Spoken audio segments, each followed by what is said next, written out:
After I told my friend group at work that the way I motivate my wife to clean is by making her cry, they started avoiding me like the plague, but my method is making our house way cleaner, and I don't see any reason to stop. Okay, so I know the title makes it sound bad, but hear me out. I, 28M, have been married to my wife Lindsay, 25F, for 2 years. We've been together for 7. Our marriage is great. Despite us both being busy with work, we still make time to go on dates and be intimate with each other whenever we can. I work in engineering and Lindsay is an RN, so I pay for most of the bills and utilities. We split the bills, but I pay for majority of the costs because I make more. Lindsay usually fully covers grocery costs and the Wi-Fi, which isn't much because it's just the two of us. I feel that since I make and spend more money, Lindsay should make up for that in housework. I'm not some traditional wife-desiring jerk. I think it's great that she works and has goals for her career. I want her to. I feel like our chores are split fairly. It changes day by day depending on our schedules, but typically, Lindsay cooks our meals. She is much better than me. Trust me, you don't want me anywhere near a kitchen, but it's nothing fancy or requiring a lot of effort. She does the dishes and vacuums, but it's not daily. It's more like an as-needed basis. I take out the trash weekly and wash our cars about once a month. This has always seemed fair to me, but recently I've felt frustrated with her. I've been at my current job for 6 years and I've developed really great friendships in my time here. There's a few of us that always get together on break for lunch and whatnot. One of my coworkers, John, has been married to his wife Claire for about 10 years if my memory serves correctly. About a month ago, John invited me and the rest of the gang plus our wives to have dinner at their house. Claire is a stay-at-home mom, so she handles everything at home while John works and brings home the bacon. I know this sounds bad, but I was jealous.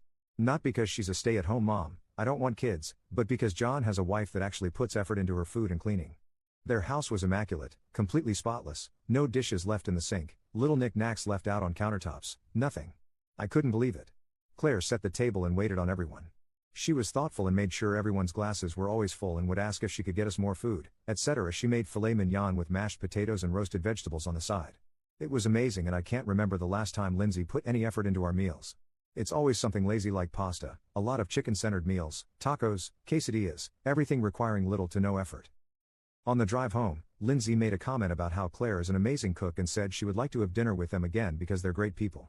I agreed with her and said something along the lines of, you could also be more adventurous with your meal choices so we can eat good at home too. She took offense to this and said she didn't realize her food was so bad. I said it wasn't, but it's nothing compared to Claire's because she puts no effort into it. She stopped talking to me and was pouting like a child. She went to bed without speaking to me that night. I ended up apologizing the next day when she got home and she forgave me. Fast forward a week later and I became more and more frustrated. She was working 12-hour shifts more than usual, and as a result, her housework suffered. She would leave at 7 a.m. and come home at 7 p.m., and on some nights she went straight to bed without making dinner. I ended up getting takeout on those nights. Dishes were piling up in the sink, the carpets were becoming noticeably dirty, and she just sat in bed scrolling on her phone or sleeping. I tried to be understanding at first, but at this point she's used to working 12-hour shifts, so there really is no excuse. I ended up having a talk with her and was brutally honest.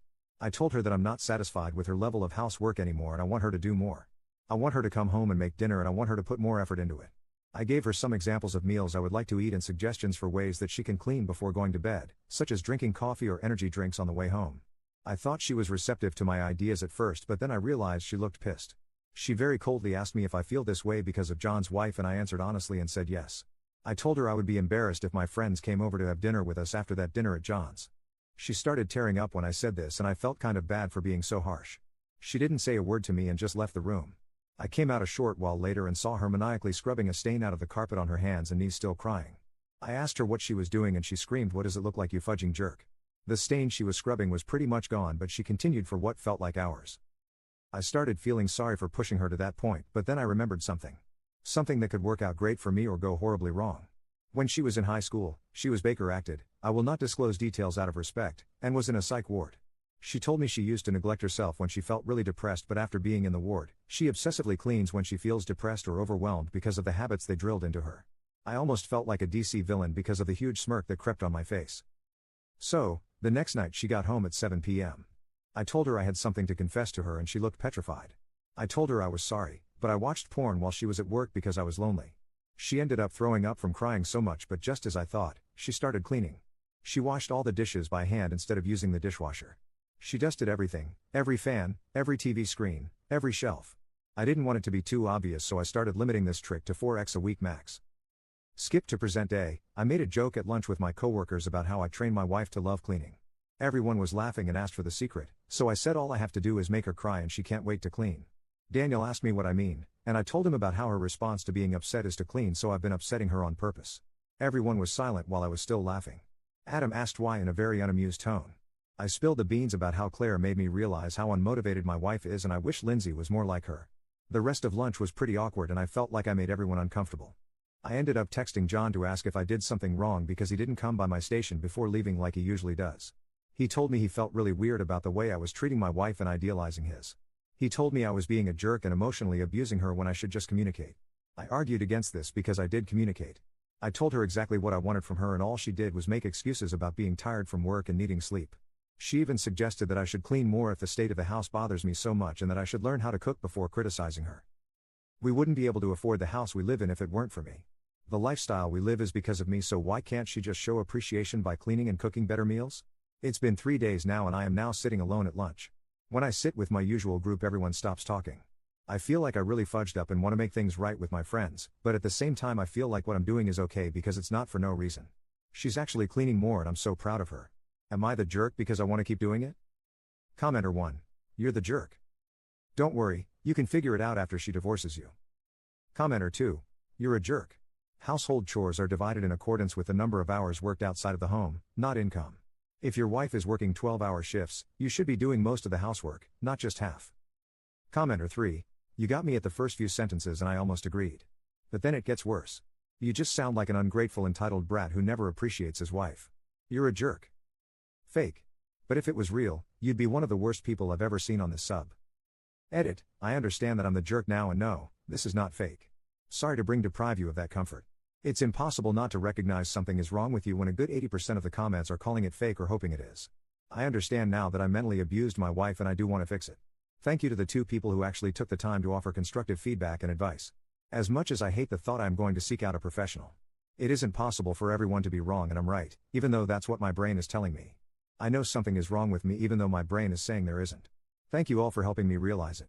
As per request, I will update in the future if there are any changes. Update, 4 months later. So, hi. It's been a while. I don't have a lot to say, but I was asked to update if I ever decided to try therapy and I did. I didn't like it. I dropped out of individual therapy after 2 sessions. My therapist was more interested in my childhood than giving me actual advice, but stuck with couples therapy. I tried, I really did. The therapist and my wife would gang up on me. The therapist changed my wife a lot. She went from being kind and soft-spoken to rude and brazen. She would snap on me for absolutely nothing and constantly bring up things I've done in the past to use against me in an argument to try and make me submit. Remember how my wife is an RN? Yeah, well she was frigging cheating on me with some ugly guy working the same shifts as her. She confessed to that in therapy and said if I could forgive her she could forgive all the things I've done. Nothing I have ever done has been close to this. I have never cheated. Vows mean nothing apparently. She also shared a lot of things she never told me, like her last grandparent passing away. In her words, he wouldn't care. Yes, I would have if she told me. She had no reason not to. I wouldn't have been so harsh about the housework if I knew she was grieving, but no, go ahead please, don't tell me anything and then use it against me later because that makes sense. I thought couple therapists were supposed to be neutral. Isn't their entire purpose bringing couples together and helping them understand each other? Since when do they call their clients manipulative? How is that allowed? Anyways, back to the batch wife, I can't forgive a cheater. She is staying with her parents for now as we are separated. I don't want her back in my house. It makes sense now why she didn't want to smash anymore. We stopped going on dates. Our intimacy suffered. All because she cheated.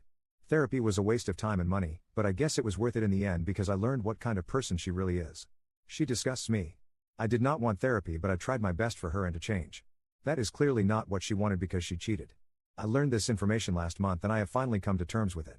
As for my friends, I'm still cool with a few of them. Others clearly look down on me so I don't interact with them anymore, but we don't eat lunch together anymore. I sit elsewhere now and it's not too bad honestly. I'm meeting new people. Maybe I'll find love again soon but who knows. My reputation at work in regards to personal matters is kind of bad now. Well, that's really it. Thank you for reading. Commenter. First time I don't have any empathy with a person who was cheated on. That's new. Commenter 2. I concur. Furthermore, she even gave him one last chance there, when she told him about the affair. She said if he could forgive that, she could find a way to forgive him. Then he may as well have spat in her face, when he refused that reasonable offer. Even the offering was more than he deserved. As they say, good riddance to bad rubbish.